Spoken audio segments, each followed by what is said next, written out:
Some of life's deepest frustrations begin with a quiet assumption that rarely gets questioned. We convince ourselves that peace is waiting somewhere ahead, hidden inside the next achievement, the next opportunity, or the next answer we've been chasing. The mind becomes fixated on one outcome, and without realizing it, everything else begins revolving around it. Days are measured by progress. Silence feels heavier than it should. A delay starts carrying more emotional weight than the event itself.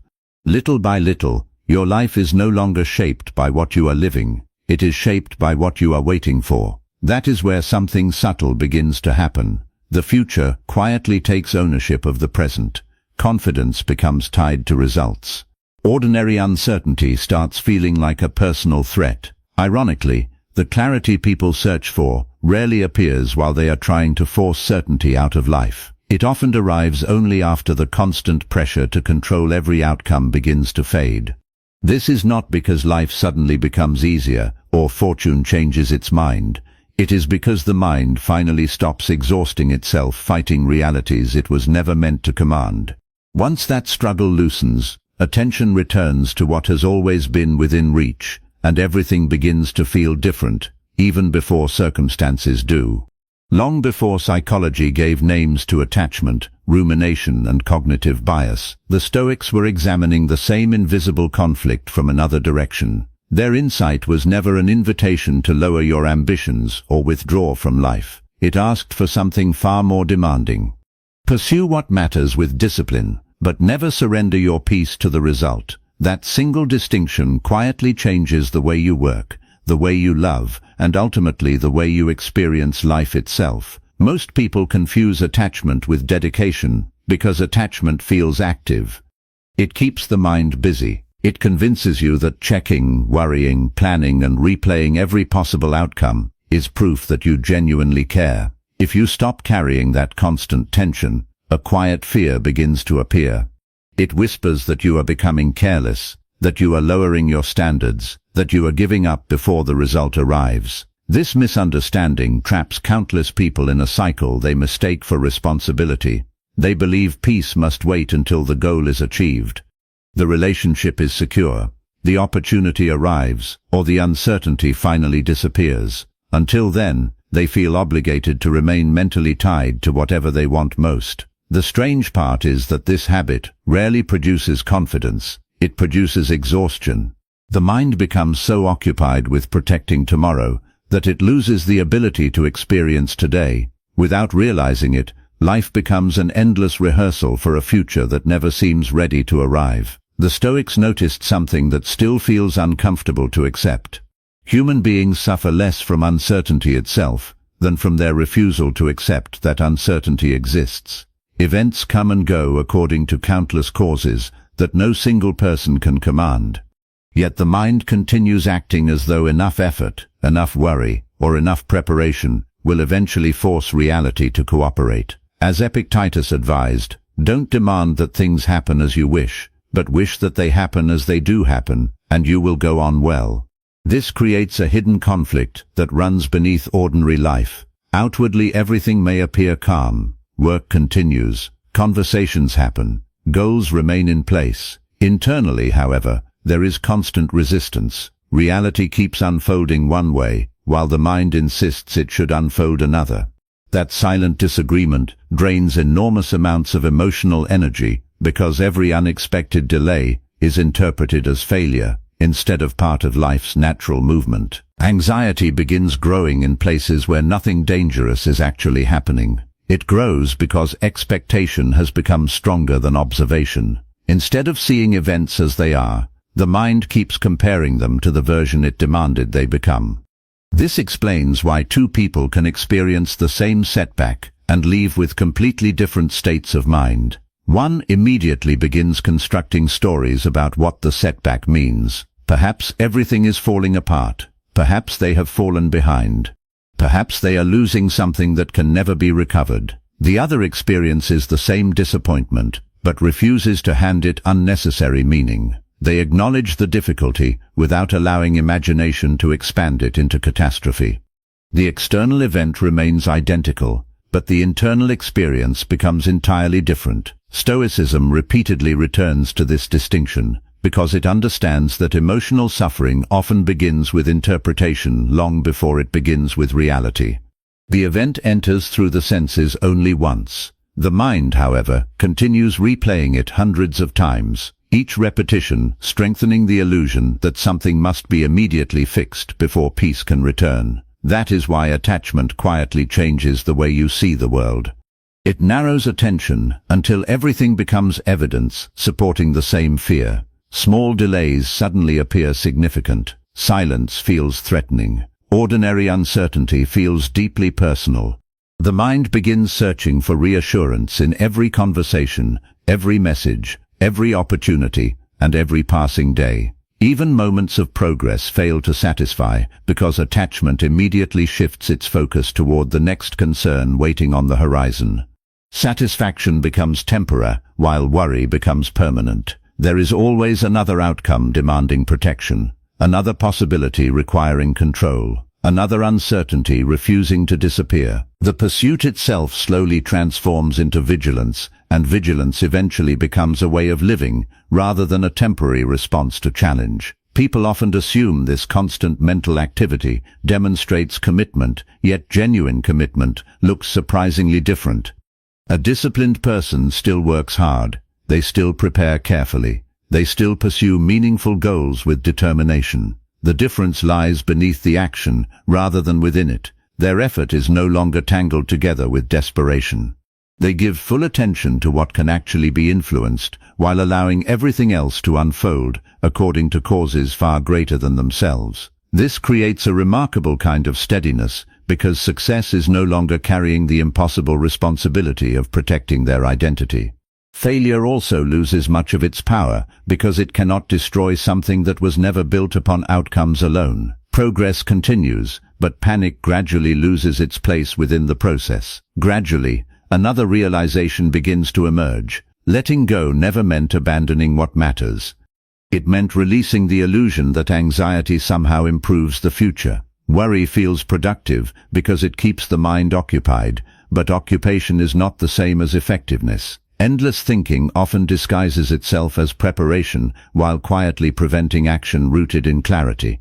The calmer mind frequently notices possibilities the anxious mind cannot see, because fear narrows perception while composure expands it. Decisions improve, conversations become more genuine, patience grows naturally instead of feeling forced. None of this happens because life suddenly becomes easier. It happens because resistance no longer consumes the energy that wisdom could have used instead. Seen from this perspective, letting go becomes less about losing control and more about discovering where control truly exists.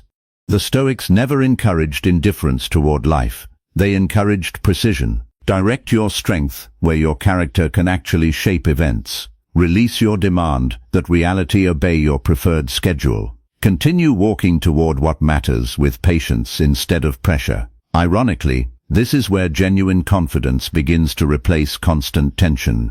You stop measuring your life by how quickly circumstances change and begin measuring it by the quality of the mind meeting those circumstances. Once that shift quietly takes root, another question naturally follows. If peace becomes stronger when attachment weakens, what exactly happens inside a person who finally learns the difference between caring deeply and clinging desperately? Their answer was surprisingly simple, although living by it takes far more discipline than understanding it. Hold firmly to your character and loosely to everything else. At first, that sounds almost too ordinary to transform a life. We naturally assume the greatest breakthroughs come from discovering a hidden technique or gaining more control over the future. The Stoics pointed in the opposite direction.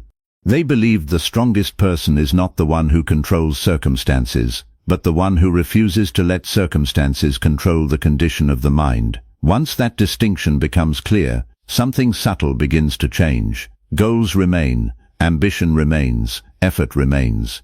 What disappears is the silent belief that your peace must wait for a particular outcome before it is allowed to exist. That belief quietly governs far more of life than people realize. It decides how you wake up, how you interpret delays, how you respond to setbacks, and even how you speak to yourself when things refuse to happen according to plan. The tragedy is that many spend years believing they are pursuing success, when they are actually pursuing emotional permission to finally feel complete. This is why attachment slowly reshapes identity, without asking for permission. At first it appears harmless. You simply care about something important. Then your mood begins depending upon signs of progress. After that, confidence rises whenever things move in your favor, and disappears whenever they do not. Eventually, your entire emotional world becomes tied to events taking place outside your control. A single conversation changes your confidence. One unexpected email changes your entire day. A delayed opportunity suddenly convinces you that something must be wrong with you, rather than simply happening around you. None of this occurs because reality has become more dangerous. It happens because your identity has quietly left the only place where it could remain stable. Instead of being rooted in judgment, discipline and character, it has been planted inside outcomes that naturally rise and fall. The mind then begins protecting those outcomes with increasing urgency, because losing them no longer feels like losing an opportunity. It feels like losing yourself. Fear rarely announces its arrival in dramatic ways. More often, it disguises itself as responsibility. It tells you that checking constantly means you are committed. It tells you that worrying proves you care. It insists that relaxing would be reckless because something important might slip away if your attention weakens for even a moment. The strange thing is that fear almost always promises protection while quietly stealing clarity. Decisions become rushed because uncertainty feels unbearable. Conversations become rehearsed because silence feels threatening. Opportunities begin looking smaller than risks because the mind has become trained to notice everything that could go wrong before it notices what could go right. This is how fear slowly changes behavior without changing intention. Your goals remain exactly the same, but the way you pursue them becomes increasingly driven by avoidance instead of wisdom. You are no longer moving towards something meaningful. You are running away from the discomfort of uncertainty. Picture someone carrying a full glass of water across a crowded room. If they hold it with calm attention, each step naturally adjusts to the movement around them. Their hand remains steady because they are working with the weight instead of fighting it. Now picture another person gripping that same glass as tightly as possible. Their arm stiffens. Every movement becomes awkward. The muscles tire more quickly. Small bumps create larger reactions because tension has already removed flexibility. Ironically, the harder they squeeze in order to protect the water, the more likely they are to spill it. Ambition follows a remarkably similar pattern. Working towards something with patience allows judgment to remain clear. Clinging to it with desperation creates internal pressure that eventually interferes with the very outcome you hoped to secure. The problem was never caring too much. The problem was believing that force could replace balance. If these reflections are helping you see yourself and the world more clearly, consider subscribing. If you want to keep exploring timeless philosophy, practical psychology, and the quiet disciplines that help build a calmer, stronger mind, there's something even more subtle that begins to happen once attachment quietly takes hold. This explains why people sometimes sabotage opportunities they wanted more than anything. The fear of failure becomes so overwhelming that it changes the way they present themselves. They overthink simple conversations. They seek reassurance where confidence should exist. They hesitate when decisive action is required, or rush when patience would serve them better. Others sense this tension even if they cannot explain it. It appears in body language, tone of voice, and subtle reactions that reveal an unsettled mind beneath carefully chosen words.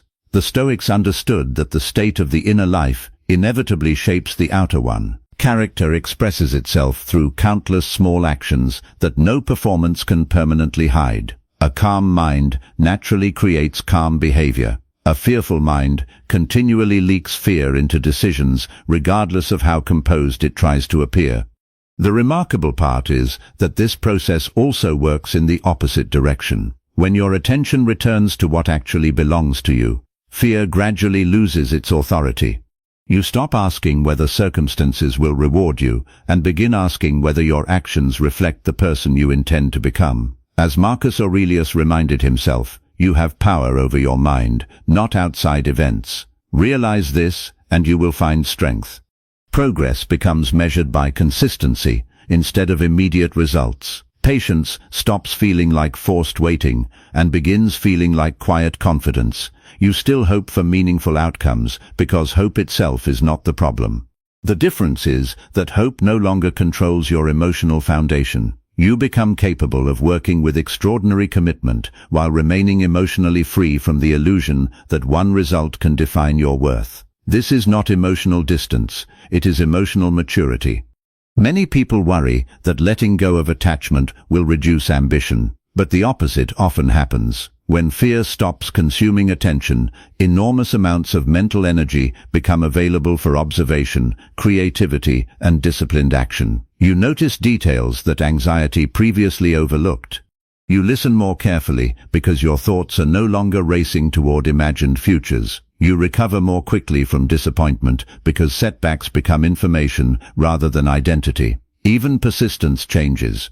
Instead of forcing yourself forward through panic, you continue steadily because your motivation comes from principle rather than desperation. The work itself becomes cleaner, effort becomes quieter, results often improve, not because fortune suddenly favors you, but because your judgment is no longer distorted by emotional urgency. That is the quiet strength the Stoics wanted to cultivate. They knew life would always remain unpredictable. Fortune would continue changing directions without asking permission. Success and failure would continue arriving according to countless causes beyond any individual's command.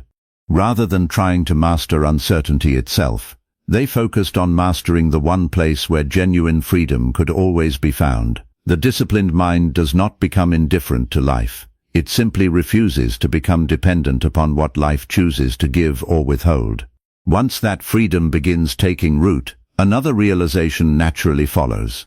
If fear quietly dissolves whenever identity returns to character instead of outcomes, then perhaps the greatest obstacle standing between us and lasting peace was never the uncertainty outside us, but the attachment we carried within all along.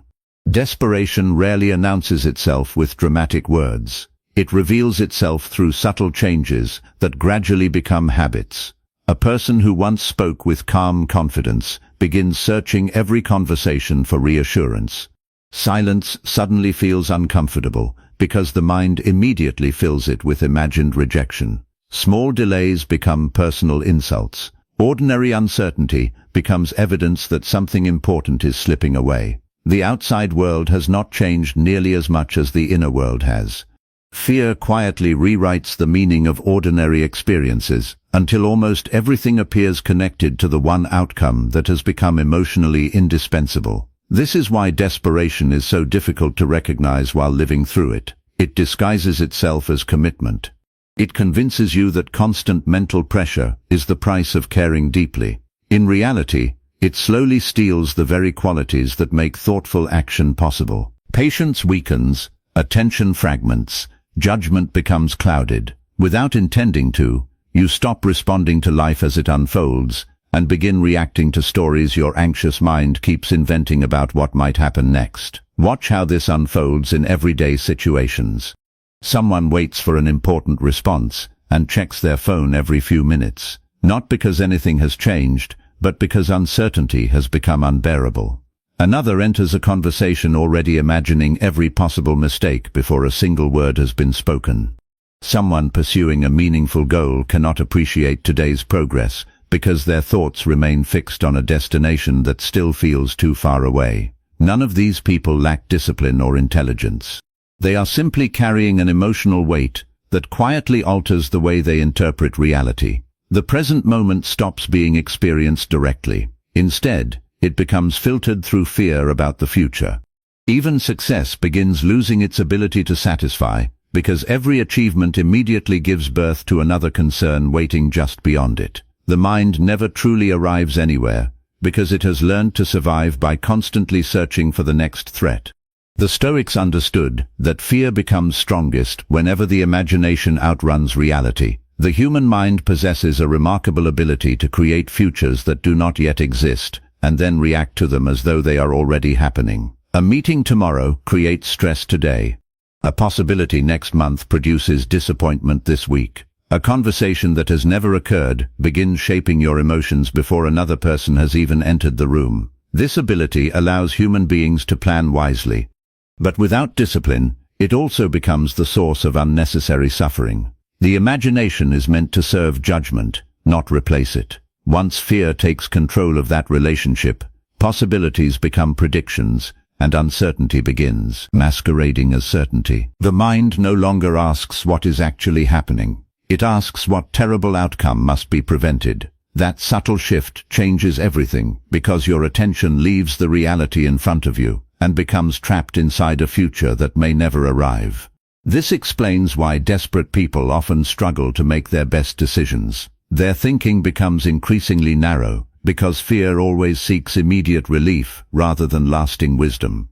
Instead of asking what action reflects sound judgment, the mind asks what action will make uncertainty disappear as quickly as possible. Sometimes that means speaking too soon. Sometimes it means remaining silent when honesty is needed. Sometimes it means chasing opportunities that should be allowed to develop naturally. Other times it means abandoning worthwhile goals because temporary discomfort feels unbearable. Fear does not simply influence decisions, it changes the standard by which decisions are measured. Short-term emotional comfort begins replacing long-term clarity. The result is a life directed less by thoughtful intention and more by the constant desire to escape internal tension. Freedom begins returning through a surprisingly quiet practice. Instead of attempting to eliminate fear entirely, you stop treating every fearful thought as trustworthy. You pause before reacting. You observe the difference between an actual event and the interpretation forming around it. The Stoics trained themselves to create this small space because they knew wisdom often lives inside that brief moment before impulse becomes action. At first, nothing dramatic changes. The uncertainty remains. The outcome remains unknown. What changes is your relationship with both. Rather than negotiating endlessly with imagined futures, your attention returns to the one place where influence genuinely exists. You ask what can be done now with the circumstances that actually exist, instead of exhausting yourself battling circumstances that exist only inside imagination. That shift may appear small, but it slowly transforms the quality of every decision that follows. As this habit strengthens, fear gradually loses much of its authority. It still appears because uncertainty will always remain part of life, but it no longer dictates your behavior. You become capable of acting while uncertainty is present, instead of waiting for certainty to arrive first. This is one of the greatest forms of inner freedom because it breaks the false agreement that peace depends upon perfect conditions. You stop demanding guarantees before taking meaningful action. Confidence grows from repeated evidence that your character remains steady regardless of changing circumstances. You discover that courage was never the absence of fear. It was the quiet willingness to keep acting wisely without allowing fear to become your guide. That realization changes far more than isolated moments of decision. It reshapes the way you experience ordinary days. Gradually, life begins feeling lighter without becoming easier. Challenges continue appearing, delays still happen, plans still change unexpectedly. The difference is that your mind no longer multiplies every difficulty by resisting its existence. Presence quietly replaces prediction. Care replaces desperation. Discipline replaces emotional urgency. You begin noticing that the greatest source of stability was never hidden inside favorable circumstances, but inside your ability to remain grounded while circumstances continue changing around you. Once that becomes part of the way you live, another question naturally begins to emerge. If fear loses its power when the mind returns to the present, what kind of strength becomes possible when trust quietly takes its place? The answer is not to withdraw from life or pretend that nothing matters. It is to transform the motive behind your effort. The Stoics never praised passivity simply because it looked peaceful from the outside. A person who refuses to act out of fear of disappointment is no freer than someone who desperately chases every possible outcome. Both remain controlled by the same emotion. One runs toward uncertainty, while the other runs away from it. Wisdom follows neither path. it continues moving forward with steady intention because it understands that action itself is part of human nature. The difference lies in where the action begins. Does it arise from quiet conviction or from the restless need to secure an emotional reward? That question changes everything. When your happiness depends entirely on a future result, every step becomes heavy with expectation.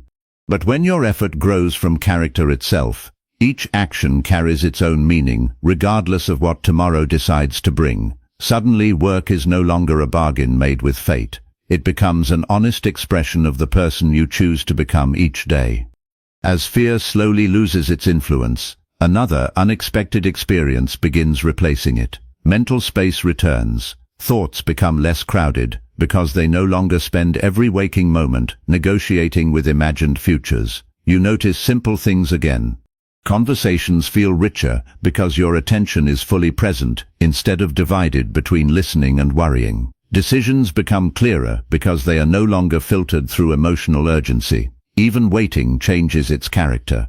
Waiting without attachment feels entirely different from waiting with desperation. Time no longer appears to be working against you. It simply becomes another part of the process through which meaningful things naturally develop. Patience stops feeling like forced restraint and begins feeling like quiet confidence in motion. Your attention slowly begins returning to the only place where life has ever truly existed. Not yesterday, where mistakes continue asking questions that no longer have answers. Not tomorrow, where uncertainty keeps disguising itself as certainty. It returns to the present, where choices are still alive, and your character is still capable of shaping them. At first, this shift feels almost unfamiliar, because many people have spent years living somewhere else. The body moves through ordinary routines, while the mind remains trapped inside unfinished conversations, imagined futures, and endless attempts to rewrite what has already passed. It becomes such a normal way of thinking that constant mental noise starts feeling like reality itself. Yet the quieter your attention becomes, the more clearly you recognize that most of those thoughts were never solving problems. They were simply extending emotional struggles that no longer needed to exist. The future was not asking for endless rehearsal. The past was not demanding endless review. Both continued occupying space only because the mind refused to release them.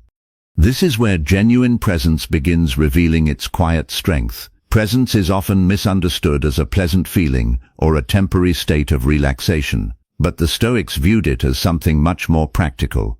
It is the disciplined habit of giving your full attention to the one moment where action remains possible. No amount of thinking can improve a conversation that has already ended. No amount of worrying can complete work that has not yet begun.